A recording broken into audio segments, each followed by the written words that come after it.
नमस्कार, कुमार स्वामी। तो जैसा कि हमने पिछले 2 वीडियो के अंदर प्रकाश संश्लेषण और पादपों के अंदर पोषण की अन्य विधियों के बारे में अध्ययन किया था, तो पादप पोषण की एक अन्य विधि और आती है, वो है आपके मृत जीवी पोषण। मृत जीवी पोषण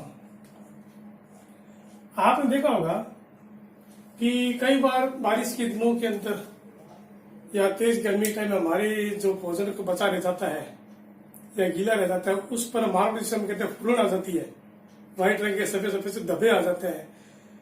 तो वो क्या होती है, मृत जीवी पोषण का एक उदाहरण है। जैसे कि आप एक ब्रेड की स्लाइड ले गए, उस ब्रेड को गीला करके उसको 3-4 दिनों के लिए नम स्थान पर छोड़ देवे और 3-4 दिनों बाद में आप उसका अवलोकन कीजिए, तो आप देखोगे कि कुछ दिनों बाद में उसके ऊपर हरे रंग के, भूरे रंग के या सफेद रंग के छोटे छोटे से धब्बे बन जाते हैं। तो ये धब्बों को जब हम निकाल कर स्लाइड पर रखकर और अवलोकन करेंगे सूक्ष्म यंत्र के अंदर, तो आपको पतले पतले धागे दिखाई देते हैं। ये धागे हैं क्या? ये होती है आपके कवक, या जिसे अपन फंजाई भी कहते हैं।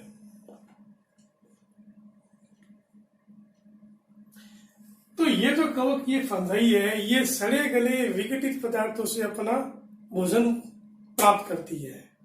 तो पोषण की ऐसी विधि जिसके अंदर कोई जीव सड़े गले मृत पदार्थों से अपना भोजन प्राप्त करता है, वो विधि कहलाती है मृत जीवी पोषण, और ऐसे जीव कहलाते हैं मृत जीवी जीव कहलाते हैं।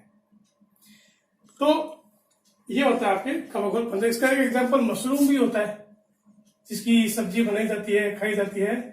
ये एक प्रकार की फंजाई है। कवक किसी को चमड़े के ऊपर, कपड़े के ऊपर, कागज के ऊपर भी इस प्रकार की फंजाई पाई जाती है। अचार के अंदर फूलन आ जाती है, हम देखते हैं, वो फंजाई है, कवक है। अगला टॉपिक हम देखते हैं सहजीवी संबंध।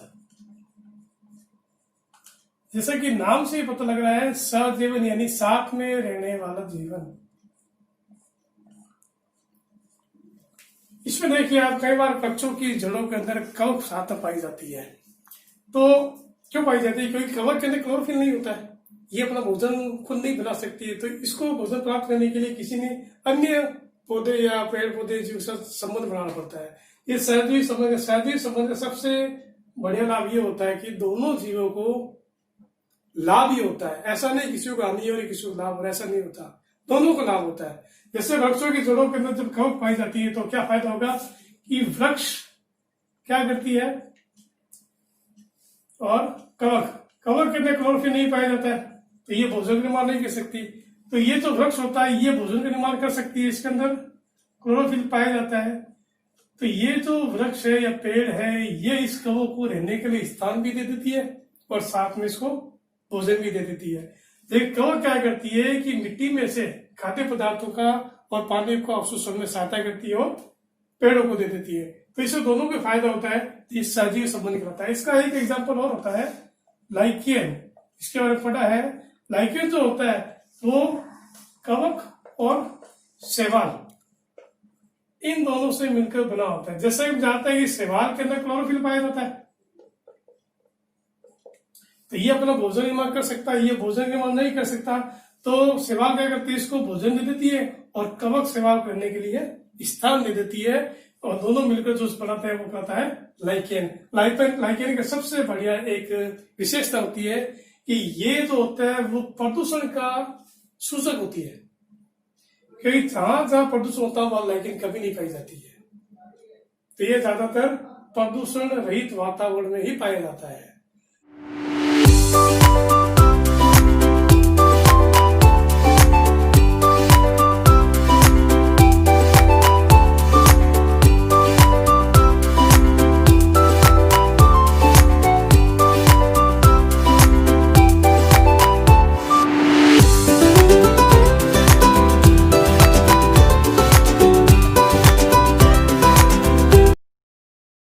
अब अपन बात करते हैं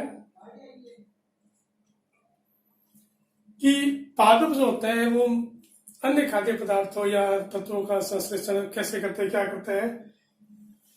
कि आपने कई बार देखा होगा कि फसल कटने के बाद में या जब फसल उगाई जाती है, अपने घरों के अंदर भी कई बार हम पौधे उगाते हैं तो उससे खाद डालते हैं, कुछ उर्वरक डालते हैं। क्यों डाला जाता है? क्योंकि खाद और उर्वरक के अंदर पोषक पदार्थ पाया जाता है, और ये पोषक पदार्थ मिट्टी के लिए बहुत आवश्यक है, पौधों की वृद्धि के लिए बहुत आवश्यक होता है। तो इन खाद्य इस उर्वरक या और खाद जो होती है, इसके अंदर मेनली नाइट्रोजन है, फास्फोरस है, पोटेशियम है, ये कुछ तत्व पाए जाते हैं जो कि पौधों की वृद्धि के लिए बहुत आवश्यक होता है। तो सबसे मेनली आता है आपके प्रोटीन निर्माण के लिए। प्रोटीन बहुत पौधों के लिए बहुत इंपॉर्टेंट होता है। तो जब खेतों के अंदर लगातार फसल बोई जाती है, जब फसल काटा जाता है, जब फसल बोई जाती है, उस समय मिट्टी में से वो जो फसल होती है वो खाद्य पदार्थ, ये पोषक पदार्थों को अवशोषित कर लेती है। धीरे धीरे मिट्टी के अंदर पोषक पदार्थ की मात्रा कम हो जाती है। तो जब नेक्स्ट फसल बोई जाती है तो उस समय किसान को खेतों के अंदर खाद या उर्वरक डालनी पड़ती है, ताकि जो पोषक पदार्थ कम हो गए उसकी पुनः आपूर्ति हो सकती है। तो प्रोटीन के बारे में बात कर रहे थे। प्रोटीन के अंदर मेनली पाया जाता है नाइट्रोजन। ये जो नाइट्रोजन होता है ये प्रोटीन निर्माण के अंदर सहायक होती है, और सबसे ज्यादा प्रोटीन की आवश्यकता पौधों को पड़ती है। तो पौधे के अंदर ये कैसे बनता है, ये कैसे मिलती है? जैसा हमने पहले ही पढ़ा था कि वातावरण के अंदर जो नाइट्रोजन है वो 78% मुक्त अवस्था के अंदर पाई जाती है, लेकिन पादप इसको डायरेक्ट ग्रहण नहीं कर सकता है। तो इसको ग्रहण करने के लिए पादपों की जड़ों के अंदर राइजोबियम नामक एक जीवाणु पाया जाता है। ये जीवाणु क्या करता है कि वायुमंडलीय जो नाइट्रोजन है उसको ग्रहण करके उसको विलेय पदार्थ के अंदर परिवर्तित कर देता है और पादपों की जड़ों को दे देता है, जिससे मिट्टी के साथ पानी के साथ में ये जो नाइट्रोजन है वो पादप के अंदर चली जाती है।